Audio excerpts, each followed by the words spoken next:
से विरोधी के पसीना छूट जाई, जनता के राय से कमल खिल जाई। फिर से विरोधी के पसीना छूट जाई, जनता के राय से कमल खिल जाई। जनता कोरटाट सीएम है मां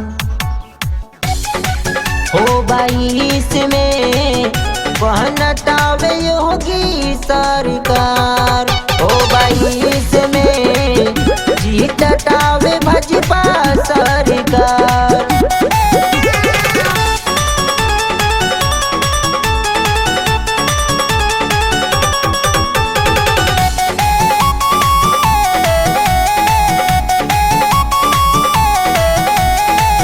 खत्म गुंडा राज भइल आइल राम राज बाटे, जनता के विकास बाटे। रही ना गरीबी अत्याचार ने होना,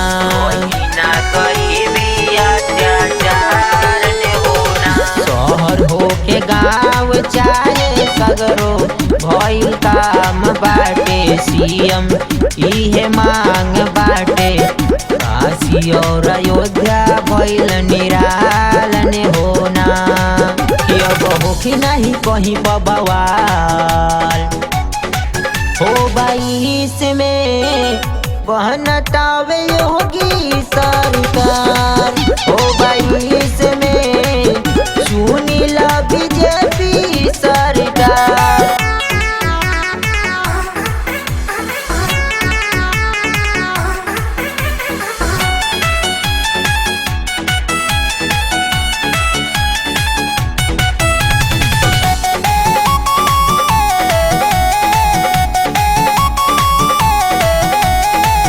रहे महामारी समैया केहू ना देखाइल, विरोधी भी लुकाइल हो।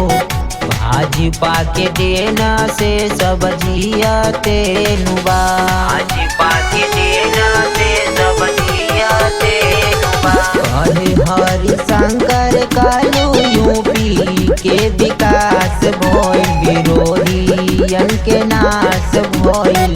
सीएम योगी पूछे सब कर हालन होना, कहे संतोष बदल विचार।